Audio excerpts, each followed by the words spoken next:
Para unos es un derecho, para otros un crimen. Para la gran mayoría, él o uno de los temas que más divide a los norteamericanos.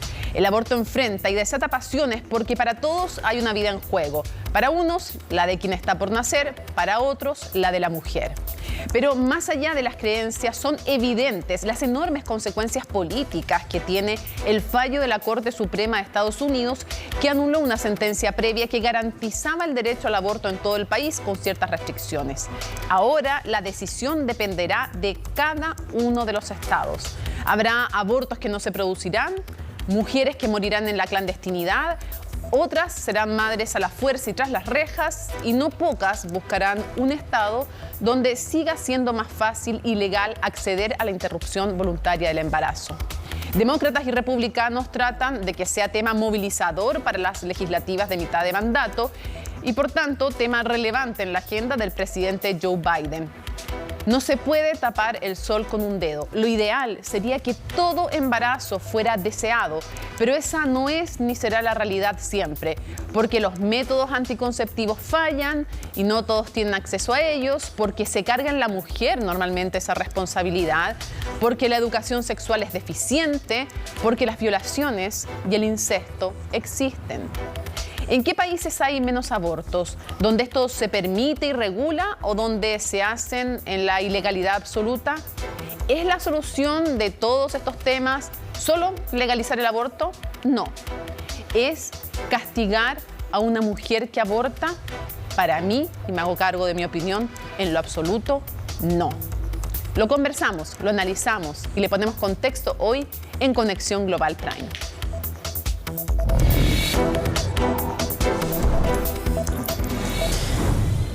¿De qué trató esta sentencia que ha generado tanta polémica por parte del máximo tribunal norteamericano, que anula una sentencia previa que garantizaba el derecho al aborto en el primer trimestre? En el segundo le ponía restricciones y casi lo prohibía a partir del tercer trimestre. ¿Qué consecuencias está teniendo? Nos lo cuenta en su nota Laura Soto. And then we have 2 exam rooms. And so these rooms are very simple. This is where we do our procedures. Si bien han pasado solo unos días desde que la Corte Suprema de Estados Unidos le quitó la protección constitucional al aborto, las consecuencias ya se sienten en los estados donde este derecho sigue siendo legal.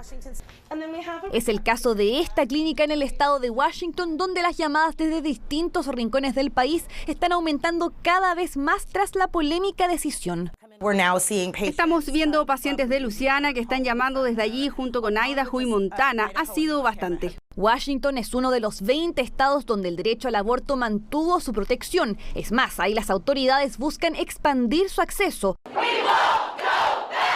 No es el caso de otros estados donde el aborto fue prohibido automáticamente o bien están a pasos de hacerlo. Son las consecuencias que ha traído la anulación del fallo conocido como Roe vs. Wade, que en 1973 consagró este derecho luego de que una mujer de Texas llevase su caso a la justicia para poder interrumpir su embarazo. I'm going to give you a doctor's name and you to call her. If you wait, she will not talk to anybody after 16 weeks. A fines de la década de los 60, el aborto era un delito grave en casi todos los estados y no se podía realizar bajo casi ninguna causal. Es en ese contexto que una mujer de 21 años llamada Norma McCorvey quedó embarazada de su tercer hijo en 1969. Debido a sus problemas económicos, quería interrumpir su embarazo. Sin embargo, en Texas solo se practicaban si la vida de la madre estaba en peligro. Es así que decidió participar en la demanda de 2 abogadas que buscaban llevar este tema a la justicia. Con el seudónimo de Jane Roe, su equipo legal demandó a Henry Wade, quien era el fiscal de distrito del condado donde vivía. El argumento fue que la ley de Texas violaba el derecho constitucional a la privacidad. Con ello, el Tribunal de Distrito falló a favor de Roe en junio de 1970 y declaró inconstitucional la legislación. Creo que se realizarán más abortos abiertamente, por supuesto. Me imagino que la mayoría de los médicos seguirán estando algo inhibidos de hacerlo. Sin embargo, la justicia se negó a conceder una medida cautelar para dejar de aplicar la ley en el estado. Con ello, el caso fue llevado hasta la Corte Suprema, que en enero del 73 determinó que la decisión de una mujer de interrumpir su embarazo recae en su derecho a la privacidad. Bajo esa enmienda es que el aborto quedó protegido constitucionalmente. En el momento en que se emitió esta decisión, los magistrados de la Corte Suprema no preveían una decisión especialmente decisiva o trascendente. El hecho de que emitieran la decisión en enero en lugar de guardarla para junio, que es normalmente cuando el Supremo trata de emitir sus decisiones más importantes, dice algo. Por ese entonces las preocupaciones eran otras. A pesar de que la decisión declaró de inmediato inconstitucionales las leyes antiaborto de 46 estados. Desde entonces pasó por la oficina oval más de un mandatario que se oponía al aborto. Algunos más extremos como Ronald Reagan, que derechamente apuntaba a una enmienda constitucional para derrocar a Roe versus Wade. Sin embargo, nada se concretó. No fue hasta Donald Trump que el asunto daría un giro. Do you want to see the court overturn Roe v. Wade? Bueno, si ponemos otros 2 o quizás 3 jueces, eso sucederá. Y sucederá automáticamente, en mi opinión, porque voy a poner jueces pro vida en la corte. Fue su promesa de campaña en 2016 y tal como lo dijo, se cumplió. Durante su mandato, 2 jueces fallecieron y 1 renunció, lo que le permitió designar en su reemplazo a 3 magistrados. Así consolidó la mayoría conservadora de 6 de los 9 jueces que integran el máximo órgano judicial del país. Y los cargos son vitalicios. Fue precisamente con esa mayoría con la que el tribunal logró dar marcha atrás al histórico fallo que por casi 50 años permitió a millones de mujeres abortar legalmente, dejando a criterio de cada estado decidir sobre esta materia. Vamos a seguir profundizando en este tema tan relevante. Para eso tomamos contacto desde Estados Unidos con Christina Ewing, que es profesora de Asuntos Públicos, directora del Centro de Mujeres, Género y Políticas Públicas de Humphrey School of Public Affairs de la Universidad de Minnesota. Muchísimas gracias por acompañarnos. Es un placer. Gracias por invitarme. Cristina, me gustaría primero preguntarte, más allá de que compartas o no la decisión, ¿cómo le explicamos a quienes nos están viendo cuál ha sido el fundamento de la mayoría conservadora en la Corte Suprema para decir ahora ya no va a estar rigiendo el fallo anterior y por lo tanto cada estado debe decidir si permite o no el aborto? ¿Por qué? ¿Cómo lo fundamentaron? Bueno, hay 2 fundamentos para tener en mente con esta decisión del día 24 de junio, la semana pasada. Uno es que el fallo decidió básicamente que no tenemos el derecho a la privacidad en los Estados Unidos. Es decir, el caso, el Dobbs versus Women's Health, y también en Roe v. Wade, lo original de 1973, los 2 fueron argumentados basado en la enmienda número 14 de la Constitución de los Estados Unidos, que dice que ningún estado podrá privar a persona alguna de su vida, su libertad o sus bienes sin el debido proceso legal. No hay la palabra privacidad en esta enmienda.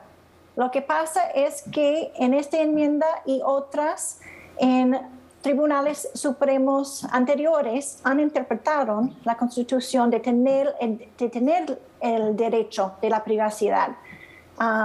Pero este fallo dice básicamente que esta enmienda no incluye aborto, entonces no hay protección por el aborto en Estados Unidos.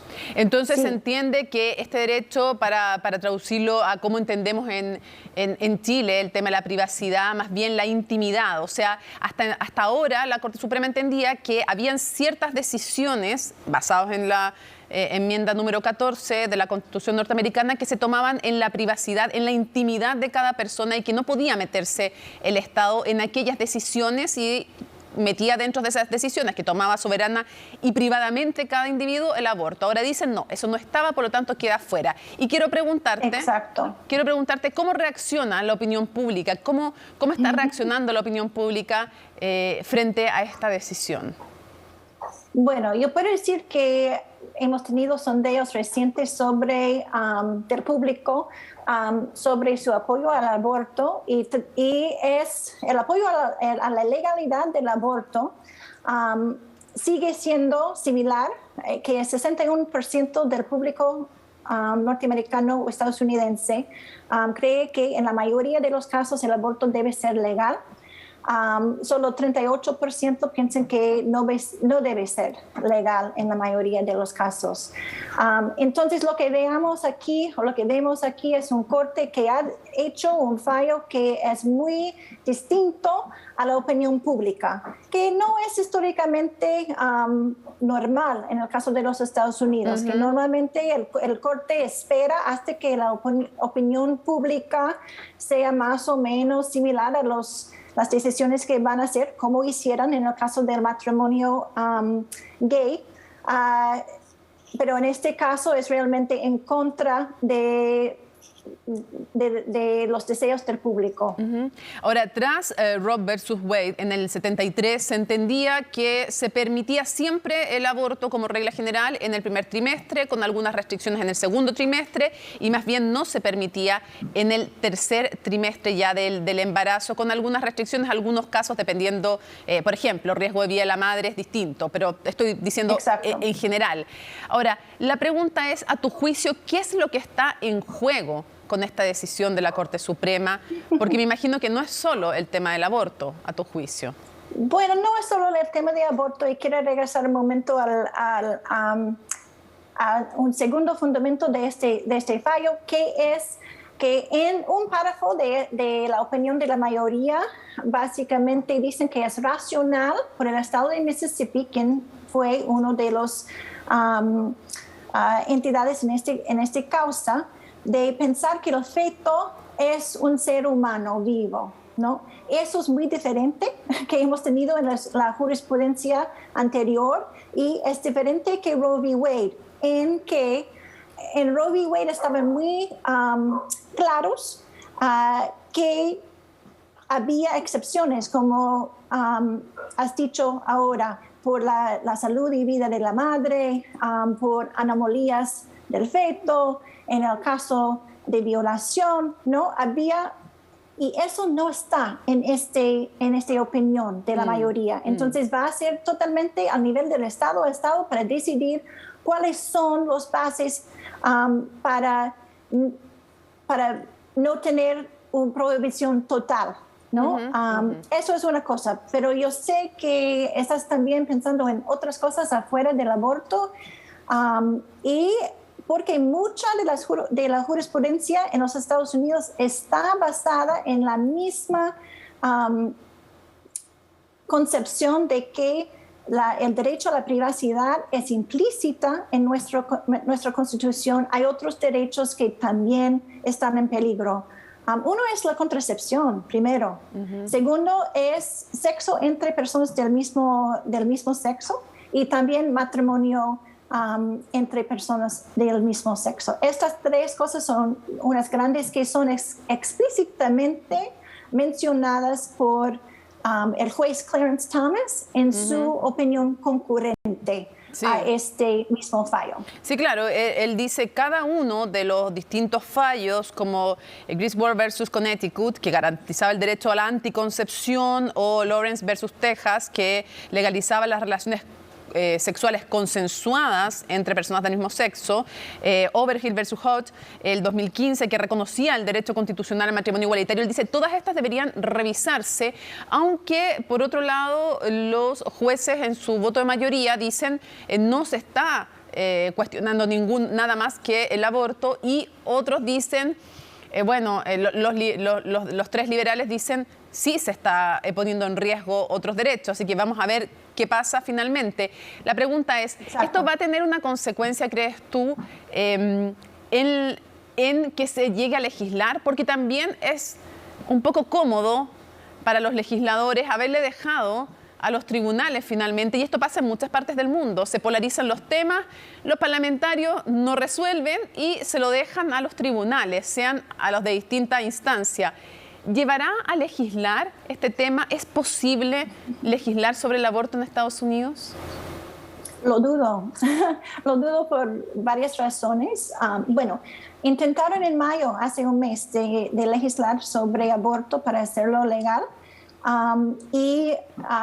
no pasó el Senado de los Estados Unidos. Fue un voto de 49 a 51, pero además no es una cuestión de solo 3 votos más, es una cuestión de llegar a 60 votos a causa de las reglas dentro del Senado, una regla que se llama el filibuster, que quiere decir que no van a terminar el debate sobre una propuesta de ley hasta que tienen 60 votos para terminar este debate. Y ese es un mecanismo básicamente para no dejar llegar al voto. Sí, para obstruir. Para obstruir. Entonces, por eso. Pero además hay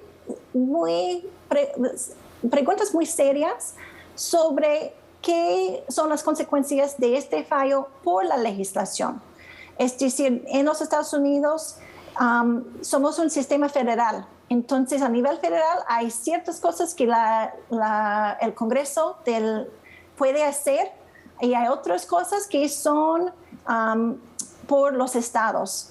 Y privacidad fue una de las bases para hacer legislación a nivel nacional. Pero si eso está en peligro de tener el derecho de privacidad, entonces tenemos que pensar si sería posible tener legislación que podría ser aprobada en una revista, ¿no? del Corte Supremo. Para ir cerrando, quisiera preguntarte, porque esto enfrenta mujeres, Corte Suprema, y quisiera preguntarte cuáles son los efectos que van a tener en la vida de las mujeres esta decisión de la Corte Suprema, y por otro lado, cuáles son los efectos en la legitimidad de la Corte Suprema, que normalmente, como tú decías al principio, esperaba hasta que se consolidara una opinión, valga la redundancia, en la opinión pública y luego decidía. ¿Qué va pasando con las mujeres en su vida cotidiana? Se habla 850.000 abortos al año en Estados Unidos, 600.000. La gran parte son mujeres de pocos recursos, además, con escaso acceso a la anticoncepción o con casos de violación, incestos. Pero, en fin, quisiera preguntarte, ¿qué pasa con la vida de las mujeres? Bueno, yo diría 3 cosas. Uno es su salud está en peligro. Segundo, hay la posibilidad de criminalización por aborto o por aborto espontáneo. Y segundo, lo económico, de llegar a las mujeres pobres a todavía más pobreza porque no pueden decidir cuántos hijos quieren tener. En términos de la salud, tenemos ya una incidencia de mortalidad materna en Estados Unidos que es terrible. Es más, especialmente entre ciertos sectores de nuestra población, especialmente los afroamericanos, sí. Vemos tasas que son como países en desarrollo. Sí. Entonces, mortalidad materna va a incrementar con este fallo. Segundo, hay la posibilidad que una mujer que tiene un aborto espontáneo, que es algo que pasa por entre 10 y 15% de los embarazos de forma natural. Es algo normal en el proceso de la vida. Y a veces necesita ayuda médica en el proceso de un aborto espontáneo. Hay la posibilidad de ser criminalizada, de ser bajo sospecho, ¿no? De que no le crean, claro. Inducirse a un aborto en vez de ser espontáneo. Entonces hay la posibilidad, y hemos visto ya incidencias de eso antes de este fallo. Entonces esto ya es una realidad aquí en Estados Unidos. Y el tercero realmente es la pobreza, porque los con menos recursos tendrán más dificultad para navegar lo que ahora tenemos. Ya tenemos un día después del fallo, nuevas fronteras dentro de los Estados Unidos, con unos estados en donde el aborto es todavía un derecho y otros en que no es. Entonces hay más recursos que son necesarios para viajar. Perfecto. Y digo más porque antes de este fallo, el aborto nunca fue algo accesible a todos. por razones económicas. Desde Estados Unidos te agradecemos, Cristina, que nos hayas acompañado. Muchísimas gracias por haber estado con nosotros. Sabemos que es un tema súper relevante, que tiene consecuencias en Estados Unidos y que también tiene consecuencias en otros países. Es una discusión muy presente en toda América Latina y en el mundo. Muchísimas gracias. Sí, gracias por tenerme. Bueno, adiós. Una de las mujeres además que más sabe de estos temas a nivel mundial. De hecho, Cristina forma parte de un grupo de expertas que ha analizado temas que tienen que ver, y vamos a hablar no solo de aborto en este programa, sino que también de otros temas que tienen que ver con igualdad de género y con política.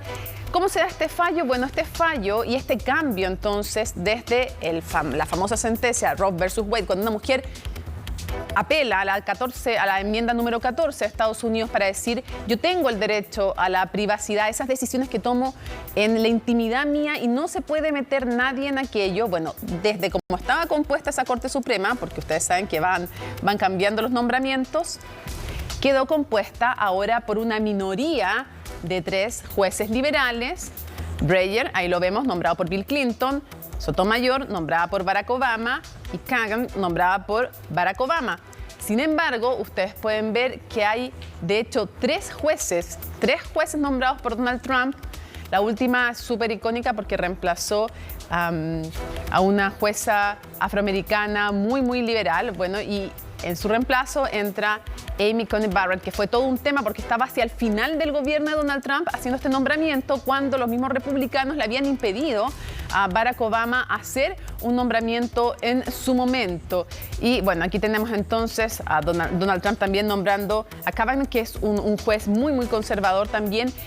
Samuel Alito, porque es importante, George Bush lo nombró porque él fue el que fundamenta, el que desarrolla previamente toda la fundamentación de este fallo y por lo tanto también súper relevante. Robert, nombrado por Bush; Clarence Thomas, nombrado también por Bush; y bueno, ahí lo veíamos también nombrado por Donald Trump a Neil Gorsuch. Así que ahí tenemos entonces básicamente cómo queda compuesta básicamente la Corte Suprema norteamericana: 6 conservadores y 3 liberales. Y finalmente entonces lo que ocurre es que no solo en este tema, sino que en general en todos los temas se van alineando y ha habido una gran cantidad de jueces de primera, de segunda instancia y también en la Corte Suprema que han sido nombrados por gobiernos conservadores y por lo tanto llega a esta composición ahora y a las consecuencias que estamos viendo para temas de armas, por ejemplo, o para temas como el aborto. Vamos a conversar de este tema y para eso nos acompaña, como siempre, tenemos la posibilidad de conversar con Andreas Feldman desde Chicago, Estados Unidos, académico del Departamento de Ciencias Políticas de la Universidad de Illinois.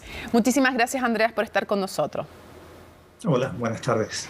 Me gustaría llevar este tema a un tema más global, más allá del aborto, porque es un tema político también, con hartas derivaciones. Y una de las que me gustaría que nos explicaras es cómo se llega y cómo se va avanzando en esta composición de la Corte Suprema. Ahora 6 conservadores, solo 3 liberales, que es un proceso que además se replica en varias instancias de jueces, no solo en el máximo tribunal. Bueno, es un proceso de larga data que tiene que ver con mala suerte, en el sentido de que muere un candidato conservador, el juez Scalia, que era un emblema, digamos, de la visión conservadora, y en ese instante la mayoría republicana en el Senado le niega al presidente Obama la capacidad de poder básicamente revisar el caso de Neil Garland, que es ahora es el ministro de Justicia.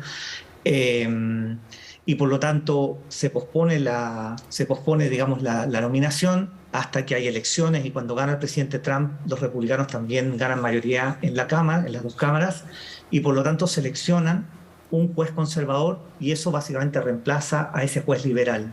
Ahí la Corte queda 4-4 con el juez Roberts, que es más bien conservador, pero que siempre tuvo una idea muy, digamos, importante sobre la institucionalidad de la Corte y de la necesidad de generar equilibrio. Pero luego muere Ruth Bader Ginsburg, que era una juez liberal. Un ícono del feminismo, además. Un ícono del feminismo, y en ese instante básicamente se la reemplaza por otra jueza conservadora, Amy Coney Barrett, y por lo tanto la Corte en el fondo se desplaza hacia la derecha.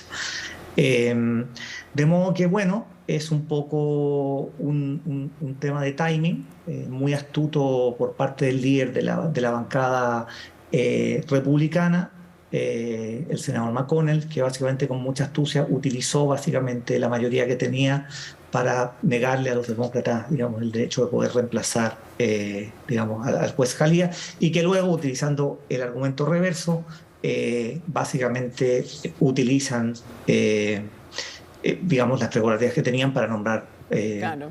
3 jueces conservadores. Sí, entonces, claro. así es como claro. Entonces, lo que es bien interesante en el fondo es que la Corte se ha desplazado mucho a la derecha, y que el juez Roberts, que es un juez más bien conservador, en el fondo ahora está desplazado y es visto como un juez más bien de centro, cuando en realidad no lo es.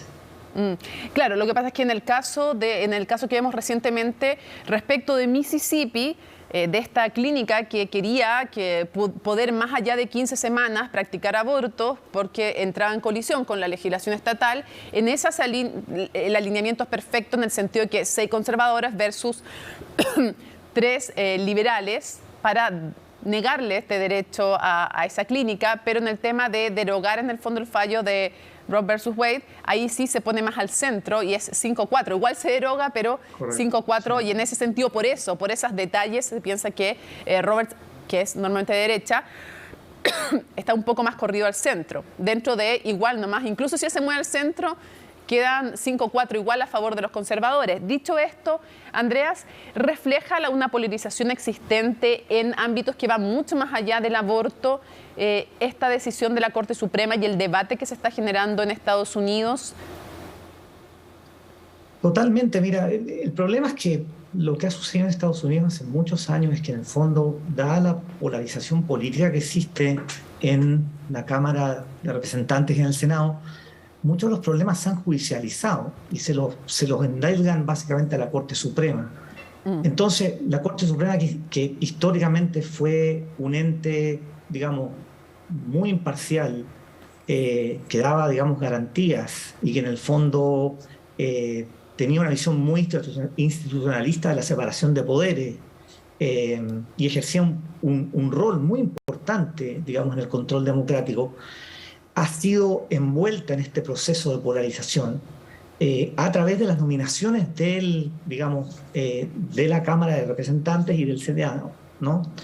Y eso, por ejemplo, por eso yo hacía alusión al caso del juez Roberts, que si bien es una persona conservadora en su manera de pensar, siempre ha visto a la Corte como un instrumento que tiene que velar por los controles constitucionales y por generar, digamos, nociones importantes de legitimidad. Claro. Entonces muchas veces ha fallado, digamos, con los jueces liberales, aunque probablemente en su fuero interno esa visión quizás no es tan cercana a él. Y hoy en día básicamente estamos en circunstancias en que 5 de los 6 jueces no ven esto con esta misma visión, y están realmente muy corridos hacia una visión bastante parcial de, digamos, de la vida, ¿no? De dónde está el electorado, y por lo tanto fallan representando una minoría más que los grandes, digamos, las grandes visiones de la opinión pública estadounidense. Y eso se vio en el caso, digamos, que en el fondo deroga la ley del aborto, en la cual, digamos, 2/3 de los ciudadanos norteamericanos están en favor de alguna forma de aborto, y la Corte lisa y llanamente, digamos, no ve eso, y falla, generando un precedente, digamos, muy complejo para este país. Para ser súper precisos, derogan una sentencia más que una ley, porque justamente no hay ley de aborto en Estados Unidos. Bueno, derogan la sentencia, claro. Correcto. Porque de hecho, una sentencia que es básicamente el precedente, claro, que en el fondo actuaba, pero no hay ley del Congreso, que es algo que se le ha, digamos, reprochado al presidente Obama, por ejemplo, cuando tuvo mayorías no actuó sobre eso. Quiero llevarte justamente a ese tema. ¿Qué tanto, para que tú nos expliques en Estados Unidos, qué tanto polariza el tema del aborto y los temas llamados, entre comillas, como valóricos, como temas que tienen que ver con el matrimonio igualitario, pero el tema del aborto pareciera que es más polarizador incluso que otros temas llamados valóricos, y si eso puede ser movilizador o no y tener efectos políticos en las elecciones legislativas que se renueva toda la Cámara de Representantes, 1/3 del Senado, también gobernadores, ¿puede tener un efecto o no, y en qué sentido? Bueno, me parece que el tema del aborto es un tema tremendamente espinoso en todos los lugares del mundo. Nosotros lo vimos en Chile y en muchos lugares. Son dos posiciones muy contrapuestas que tienen que ver con conmociones de la vida muy distintas, y por lo tanto sí es un tema que genera enormes pasiones, y que es muy difícil, digamos, ¿no? O sea, francamente es muy difícil de resolver.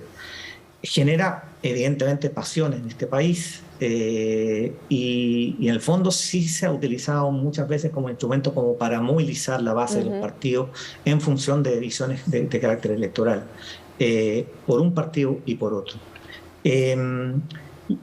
Digamos, la derogación de la sentencia de la Corte Suprema puede tener un efecto bien interesante desde el punto de vista electoral, porque sí moviliza, o al menos algunas personas piensan que puede movilizar a la base demócrata de cara a las elecciones de midterm que vienen ahora en noviembre, y las cuales en el fondo hay una crónica de una muerte anunciada, porque se ve que el presidente tiene tasas de aprobación muy bajas y, digamos, en general la administración tiene niveles, digamos, de adhesión bajos. Pero mucha gente ha planteado que digamos, la derogación de esta sentencia puede tener un efecto importante en términos de ayudar a los demócratas a mantener, digamos, su control sobre las dos, sobre el poder legislativo, tanto la Cámara de Representantes como el Senado.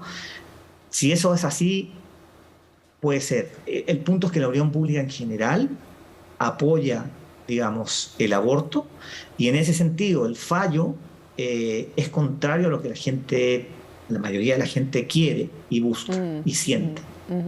Para cerrar brevemente, claro, porque además, por un lado, algunos dicen no, pero en verdad no influye tanto porque al final la gente vota por temas como la economía y entonces en eso está muy mal, en el fondo el Partido Demócrata o la inflación, no sé qué más, y otros dicen sí, pero por primera vez hay un fallo que pone en juego o que devuelve a mostrar la importancia de legislar en este tema, cosa que antes no era tan necesario porque como estaba la sentencia respaldando, no era tan urgente o necesario legislar. Quiero cerrar preguntándote ¿cómo ves la polarización en otros temas? Porque tenemos el tema armas, tenemos el tema, vienen las elecciones. O sea, van a seguir habiendo fallos en que la Corte Suprema se va a tener que pronunciar y no sé qué efectos tiene para la legitimidad o no de esta Corte y cómo va a seguirse produciendo o aumentando, no solo a través de los fallos de la Suprema, sino de la discusión pública de temas que dividen, parece que más que antes, o parece una polarización mayor la que vamos enfrentando, o no, Andreas, o no es tan cierto que es mayor la polarización en Estados Unidos. No, la polarización va creciendo, claramente, y el fallo reconoce esto. Varios de estos fallos de la Corte Suprema reconocen eso, ¿no? El fallo sobre control de armas, o el fallo sobre, digamos, la posibilidad de llevar armas, digamos, en lugares públicos como autodefensa genera también un nivel de rechazo brutal, digamos, al tenor de los últimos tiroteos que han habido acá. De modo que estamos básicamente frente a un tema de polarización extrema, en la cual este país se está atrizando, desafortunadamente, y lo estamos viendo, digamos, frente a nuestros propios ojos. A no mediar, digamos, posturas más cercanas a las del juez Roberts, que no se ven, hay un proceso muy, muy serio de polarización que en el fondo está redundando ahora, francamente, en temas de violencia, como lo ha mostrado básicamente las audiencias de la comisión del 6 de enero, donde se ha visto claramente que detrás del Capitolio, exactamente, hay digamos, no es un suceso espontáneo, sino que hay, digamos, un cierto grado de planificación muy determinado, que en el fondo deja entrever los grados de riesgo que encierra esta sociedad, que, digamos, subrayo, está fuertemente armada y donde las pasiones están realmente fuera de sí, desafortunadamente. Así que yo soy muy pesimista con lo que está pasando en Estados Unidos. Una democracia muy antigua que suele verse como muy fuerte, pero que lo que ocurrió el 6 de enero y lo que va ocurriendo en distintas elecciones nos muestra que en ningún país del mundo la democracia está garantizada, y por eso la importancia también de las instituciones y de los partidos, mal que nos pese o por mucho que los critiquemos a las instituciones y también a los partidos. Muchísimas gracias, Andreas, por habernos acompañado. Con mucho gusto. Que tengan buenas tardes. Hacemos una pausa en Conexión Global Prime y al regreso un debate sobre el tema del aborto aquí en los estudios de CNN Chile. ¿Tiene consecuencias en nuestro país lo que ocurrió en Estados Unidos? Lo vemos al regreso.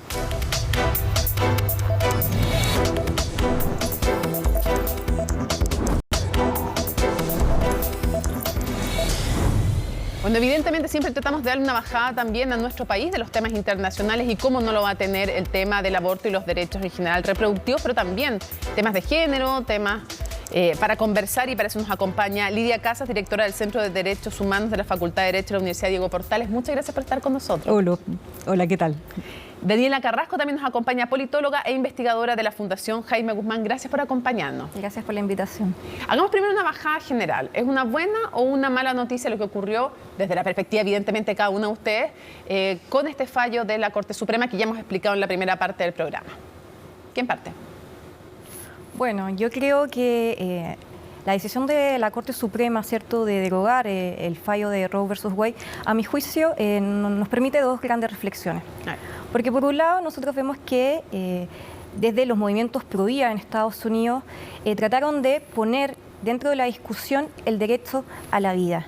Y eso no solamente trataron de, en el fondo, de traer el cerco, ¿cierto?, hacia estos ideales, ¿cierto?, a la defensa de la vida, sino que también desde la sociedad civil, desde los mismos cuerpos intermedios, han salido, ¿cierto?, iniciativas que han tratado, por ejemplo, de paliar una situación de vulnerabilidad, ¿cierto?, en acoger a las mujeres que están en una situación de un embarazo vulnerable, también casas de acogida, algo que, por ejemplo, se contradice con los movimientos pro vida de Europa, que cuando se llegó a aprobar el aborto en los distintos países, ¿cuál fue la estrategia? Fue justamente ir limitando las semanas, que en el fondo es un concepto bastante arbitrario. Entonces, por un lado, nosotros podemos encontrar que los movimientos pro vida que se generaron justamente en los Estados Unidos han sido muy relevantes. Y eso nos permite justamente una segunda reflexión, que las leyes en democracia no son inamovibles, porque justamente la democracia es sumamente dinámica. Y eso, es verdad, y es más, en este caso ni siquiera había una ley, así que lo que pasa a ser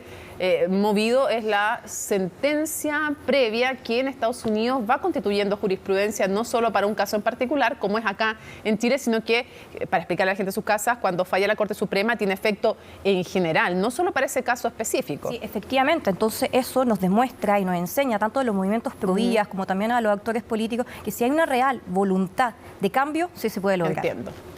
Bueno, es interesante, digamos, como contextualizar sobre deliberación política, porque creo que desde el punto de vista, y creo que tú lo señalas muy bien, en Estados Unidos no ha habido una legislación, y la legislación que ha habido en distintos estados, valga la redundancia, en los Estados Unidos ha sido para limitar el derecho que las mujeres puedan interrumpir un embarazo. En otros para ampliar el derecho también. En otros también, claro, pero expliquémosle a la gente, disculpa Lidia, te voy a dar tu tiempo después, pero expliquémosle que nos ven que como es un sistema federal, entonces hay también hay cortes en cada uno de los estados y hay también parlamentos en cada uno de los estados y por lo tanto las decisiones varían. O sea, la forma en que se hace hoy día el aborto en un estado y en otro no puede estar prácticamente, no entero, pero prácticamente prohibido y en otro muy ampliamente permitido. Exactamente. Entonces lo que vemos es un problema de deliberación política. Y si nosotros hablamos de deliberación política, nuestro país, nosotros hemos avanzado de un sistema completamente restrictivo del año 89 a uno que permite el aborto por 3 causales. Y eso habla de los principios de una democracia en donde lo que se hace es discutir precisamente aquello. Y yo creo que hablar, digamos, de las casas de acogida y otras cosas como una ampliación a la protección de las mujeres, eso puede ser efectivamente bueno para algunas mujeres, pero no puede ser la regla sobre la cual descansa una decisión sobre si seguir adelante o no con un embarazo. Desde ese punto de vista, lo que hay en la decisión de la Corte Suprema de Estados Unidos, hay que reconocer que es parte de una decisión de una nueva Corte Suprema conservadora, donde los últimos nombramientos fueron precisamente por el expresidente Donald Trump, y que están cruzadas precisamente por una idea más conservadora y de ir y dejar hacia atrás algunos de estos precedentes que son del año 73. Yo creo que es interesante. O sea, para ti es una mala noticia para las mujeres. Absolutamente, pero además también la fundamentación que tiene ese fallo. Ese fallo dice que no ha habido una historia, digamos que no es parte de la historia de la nación, el tema de la libertad o la autonomía. Es bien interesante. ¿Por qué lo digo? En el año 1965, cuando en Chile recién iniciamos las políticas de planificación familiar, la Corte Suprema en los Estados Unidos tuvo que declarar que la venta y el acceso a los anticonceptivos era parte del derecho a la autonomía de las personas. Entonces, aquí hay una historia en Estados Unidos de movimientos súper conservadores que siempre han luchado por restringir derechos, pero por otro lado, ampliarlo en otros ámbitos. Vamos con Daniela. Podríamos también, bueno, aquí se dice que pueden estar en juego también otros derechos. Hay discusión al respecto de, porque mientras en general los jueces conservadores dicen no está en juego otros derechos, hay uno de los jueces que dice hay que revisar el matrimonio igualitario, hay que revisar varias cosas más, la anticoncepción. Entonces yo quisiera llevarlas y traerlas a Chile, al debate en Chile. Si es que hoy día la Constitución en el fondo y nuestra ley es aborto 3 causales. Eso es lo que se permite en 3 casos excepcionales: riesgo de vida de la madre, inviabilidad, no malformación, sino que inviabilidad fetal y violación. Y hay ciertos límites de semanas y todo eso. Si se aprueba la nueva Constitución, lo que dice es que no habría limitación de causales, pero que la ley regula cómo se ejerce ese derecho. O sea, que la ley pondría no límites de causales, pero sí puede poner límite de plazos, que es lo que se hace en general. Yo revisé toda la legislación, no hay ningún país donde se permita hasta los 9 meses, digamos, a menos que en el parto esté en riesgo la vida de la madre, digamos. Mi pregunta es para ustedes, ¿cómo quedó la propuesta de Constitución? Pues no sabemos si eso va a ser así. ¿Es positivo o negativo? Me gustaría comenzar con Daniela. Bueno, lo que nosotros vemos justamente en el principio, ¿cierto?, en el que se funda, en que se habla eufemísticamente de derechos sexuales y reproductivos, en el cual eufemísticamente, insisto, ¿cierto?, se habla de la interrupción del embarazo, que para mí claramente es un concepto erróneo, porque el concepto de la interrupción supone que se pone en pausa un proceso y que luego se puede llegar a reanudar. Claramente con el aborto esto no es así, porque claramente se está acabando con la vida, ¿cierto?, en el fondo de un bebé. Por otro lado, a mí me llama mucho la atención... O sea, ¿te gustaría más que dijera aborto? O sea, ¿te parecería mejor? O sea, porque es eufemísticamente, claro, o sea, tenemos que ser realistas con lo que se está hablando. Y por otro lado, me llama mucho la atención el tema de que, claro, se sostiene que va a ser la ley la que va a regular esta temática. Pero la regulación no es lo mismo que limitar, o sea, tampoco lo pone en explícito, porque incluso dentro de la discusión de la Convención Constitucional también se presentaron indicaciones de que, ¿por qué no se pone justamente el concepto de limitar? ¿Verdad? Y esta indicación fue justamente rechazada. Entonces a mí me parece esto ambiguo y que no necesariamente que si se llega a aprobar el borrador constitucional y en el fondo se instala el principio del aborto como un derecho constitucional, no necesariamente instala la necesidad de que haya una ley que llegue a limitar. Simplemente lo puede regular, cómo se puede llevar a la práctica, pero no necesariamente limitar, por ejemplo, arbitrariamente en una cantidad de semanas o no. Entonces, eso claramente deja a interpretaciones muy ambiguas y eso yo creo que es la principal crítica que se le hace a ese artículo. ¿Cómo lo ves tú, Lidia? Bueno, yo creo que hay también aquí una lucha semántica, porque regular y limitar precisamente da pie a cómo uno ejerce o cómo se establecen marcos normativos. La Constitución constituye un gran marco. Y muchas veces las disposiciones constitucionales lo que hacen es remitir a la ley para que regule actividades específicas y en este ámbito es simplemente aquello. Y tal como tú lo dices, cuando uno mira la legislación comparada, uno ve que hay regulaciones. En el Canadá, por ejemplo, una decisión de la Corte Suprema del año 1988, bien digo, estamos en el 2000 y algo, declaró inconstitucional la norma del Código Penal. Por lo tanto, no hay una disposición, pero hay otras regulaciones de carácter sanitaria que, por ejemplo, trabajan con el plazo. Entonces, claro, pero yo revisé comparativamente los fallos de los tribunales constitucionales y ninguno declara inconstitucional cuando se le pone un límite de tiempo. O sea, ahora, ¿qué límite de tiempo? Eso es verdad que lo van a ver los legisladores. Así es. Y esa es una cuestión de un proceso deliberativo democrático. Hay países que los tendrán a 12 semanas, otros a 14, 16 o 24, dependiendo de las circunstancias. E incluso cuando los plazos son más bajos, también se mantienen las excepciones, porque yo no puedo hablar, digamos, que voy a terminar o no, pues, voy a permitir que una mujer se nos muera, simplemente porque el plazo está vencido. Sí, no. Yo creo que en ese tema están las dos de acuerdo, digamos, yo si creo está que en no. riesgo el Día de la Madre, el plazo... Yo creo que no. Bueno, claramente desde el mandato médico, ¿cierto? Cuando presentan el juramento hipocrático, ellos dicen que están al servicio de la vida y claramente todos conocemos justamente el enfoque del doble efecto, ¿cierto? Que claramente se va a tratar de proteger la vida de la mujer, aunque indeseadamente eso genere la muerte de ese bebé. Pero déjeme que termine. Y segundo, el tema de dictar si es a las 6, 8, 10, 12 semanas, a mi juicio es en el fondo una decisión completamente arbitraria. Y aparte el tema de la mortalidad materna, o sea, con todos los avances científicos y aparte del enfoque del doble efecto, claramente eso ya es una realidad que está muy alejada de nosotros. Incluso Chile, cierto que no tenía aborto, cierto, hasta hace muy poco, recién con la aprobación de las 3 causales, cierto, finales del año 2017, tenía una tasa de mortalidad materna, o sea, que nos ponían en un muy buen lugar, incluso superior a los Estados Unidos. En cambio, si nosotros ponemos el caso de Uruguay, que se aprobó el aborto, ¿cierto?, en el año 2012, nosotros vemos que van aumentando el aborto, ¿cierto?, o sea, los casos de aborto, pero también vamos viendo que van aumentando justamente también las tasas de mortalidad materna. Yo tengo cifras contrarias a eso, fíjate. Sí. Que en Uruguay, yo no sé, yo las cifras que revisé de Uruguay es que ha bajado la mortalidad materna. Las cifras que yo revisé justamente las vi desde el Ministerio de Salud de Uruguay y eso iban indicando que iban aumentando a la medida que... Ahora, tal vez una buena discusión. ¿Dónde hay más mortalidad materna? ¿Dónde es legal el aborto o dónde es ilegal? ¿Y dónde hay más abortos? ¿Dónde es legal o ilegal? Quiero 2 puntos, quiero tratar ahí. La primera tiene que ver con la teoría del doble efecto. Si nosotros realmente creyéramos en el juramento hipocrático, y se dijo muchísimo durante la tramitación de la ley de 3 causales, de que aquí no había problema. Bueno, resulta que nosotros tenemos una cantidad importante de médicos que objetan la primera causal para salvar la vida de la mujer. Entonces, ¿de qué estamos hablando cuando nos referimos al juramento hipocrático? Si hay médicos en el sistema público de salud que no están ni siquiera dispuestos a realizar un aborto en caso de riesgo vital, es porque tenemos un problema. Es porque ese juramento hipocrático no lo han entendido. Entonces, en segundo lugar, efectivamente la tasa de muerte materna en Chile no es un problema, pero no es necesariamente por la no realización de abortos. En Chile, los abortos hace bastante, yo diría más de 2 décadas aproximadamente, se usan cada vez técnicas mucho más seguras, ilegales, pero seguras.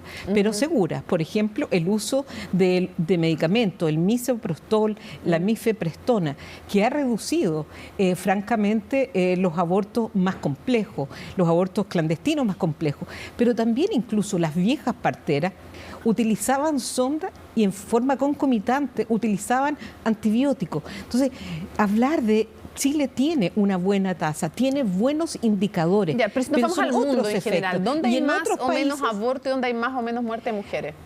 Claramente, en aquellos países donde el aborto es ilegal, hay indicadores mucho más altos de muertes maternas. Y uno lo puede eso constatar en toda América Latina, en todo África. Veamos esa primera parte. ¿Es así?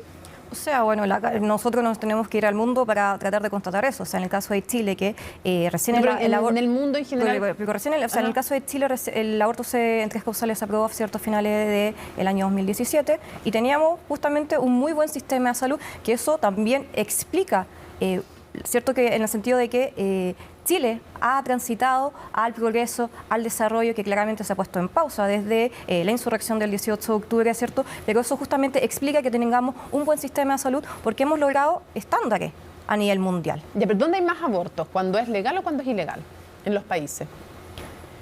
Bueno...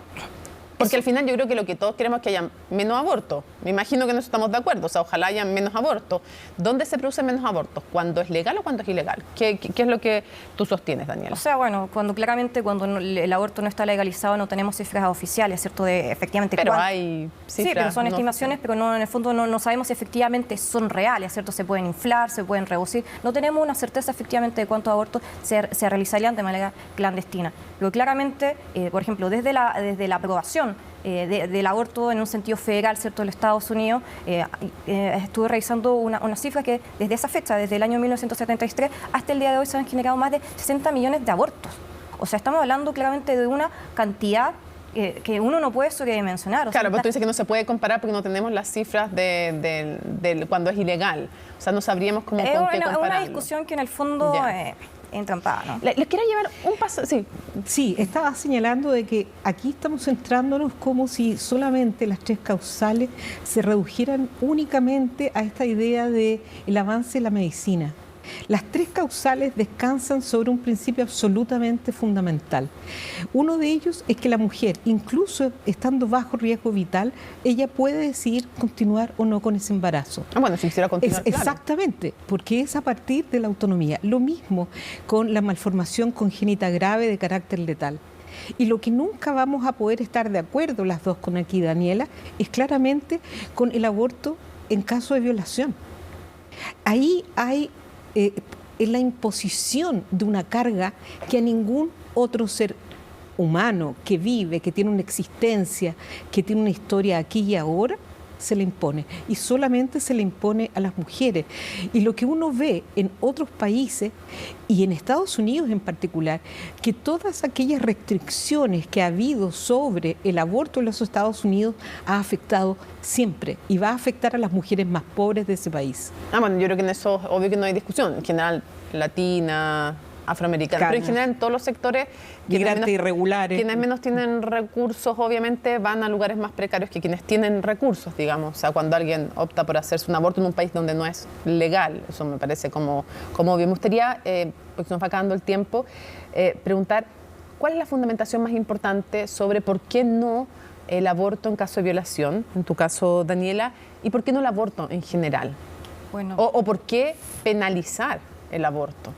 Bueno, yo soy una 100% defensora de la vida y yo creo que el derecho a la vida se contradice con el derecho al aborto. O sea, tenemos que partir de ese piso. Y en el caso de la violación, que claramente es sumamente complejo, o sea, una mujer, ¿cierto? Una joven, una chiquilla que pasó por ese proceso, o sea, tan traumático, o sea, claramente que llegar a quedar embarazada, o sea, yo me puedo poner en el lugar, ¿cierto? Pero no tenemos que perder el foco que un ser inocente, ¿cierto? Que puede ser un bebé, ¿cierto? Que pueden hacer de ese acto maligno, claramente, no se tiene por qué penalizar, ¿cierto? A ese bebé, al contrario. ¿Y a la mujer sí?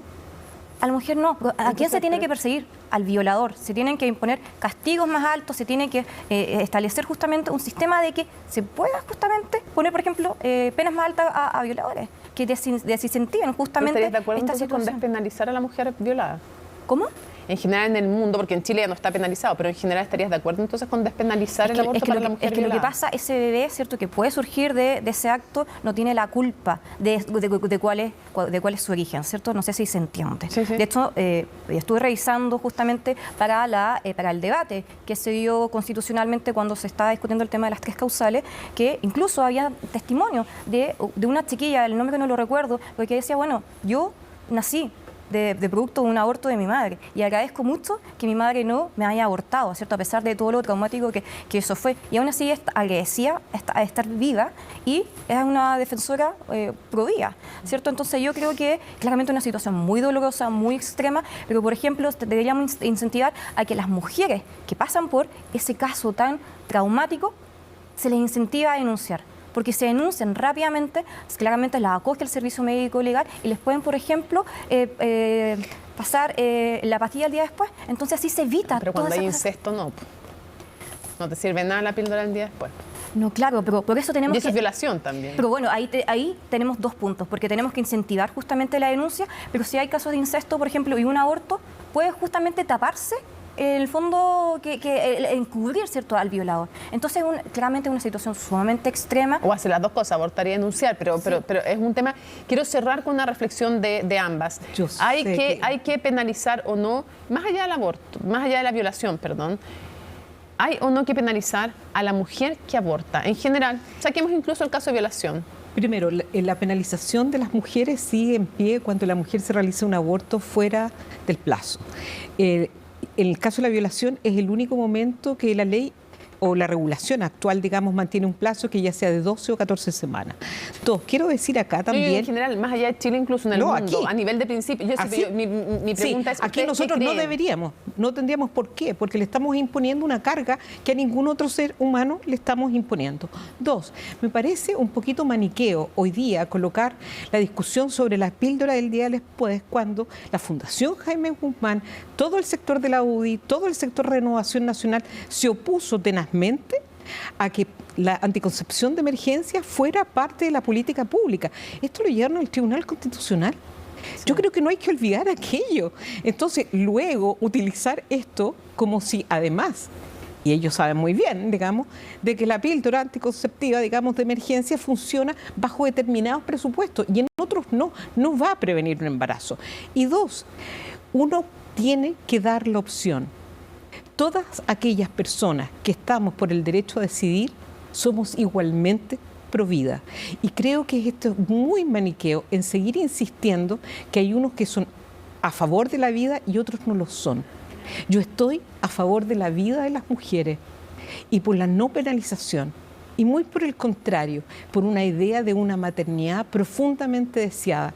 En mi condición de mujer, de madre, de 2 hijos, creo que esa es la clave de este debate. Por justicia, tengo que darle unos segundos a Daniela para que responda a la interpelación que se hizo desde, en el fondo, la oposición que hizo la Fundación Jaime Guzmán a la píldora del día después. Uno podrá estar justamente de acuerdo o no con la píldora del día después, pero acá está una herramienta disponible, ¿cierto? Y yo creo que... Pero se opusieron en la Fundación y en la UDI y en RN. Bueno, ¿Fue un error oponerse? Mira, no sé si fue un error. Yo quiero aclarar que yo no milito en ningún partido político, ¿cierto? Sí trabajo en la Fundación Jaime Guzmán, pero hoy día es una herramienta que está disponible, ¿cierto? Y yo creo que hay que incentivar en los casos de violaciones a que denuncien para que rápidamente se pueda actuar en este sentido. Segundo, me llama mucho la atención algo que señaló Lidia, que dijo que a las mujeres se le penaliza cuando incluso abortan después de los plazos establecidos. ¿Qué quiere decir eso? O sea que si, por ejemplo, se establece arbitrariamente que el plazo para abortar es hasta las 12 semanas, ¿eventualmente podría una mujer abortar en el tercer trimestre? O sea, a mí eso me llama profundamente la atención. Eso claramente se condice con lo que está escrito en el artículo, ¿cierto?, del borrador constitucional con respecto a lo que se llama eufemísticamente derechos sexuales reproductivos y interrupción del embarazo, porque claramente quizás cuando justamente si se llega a aprobar el borrador constitucional y llega a la ley, ¿cierto?, que tiene que supuestamente regular, probablemente no lo va a limitar. Entonces a mí eso me parece sumamente curioso. Y segundo, con el tema de ser pro vida. O sea, para mí claramente es una contradicción decirse que uno es pro vida y está a favor del aborto, porque claramente el derecho a la vida se contradice con el derecho al aborto. Ok, no vamos a solucionar este tema en esta discusión. Vamos a ver si se aprueba o no la nueva Constitución y efectivamente cómo lo regula la ley, ese derecho que consagra esta propuesta de nueva Constitución. Quiero agradecerle a las dos que nos hayan acompañado. Muchas gracias aquí por en la invitación nuevamente. Y a ustedes, por supuesto, este es uno de los ejemplos clarísimos en que la realidad internacional tiene efectos y nos hace reflexionar también sobre nuestras propias realidades nacionales. Nos vemos en un próximo Conexión Global.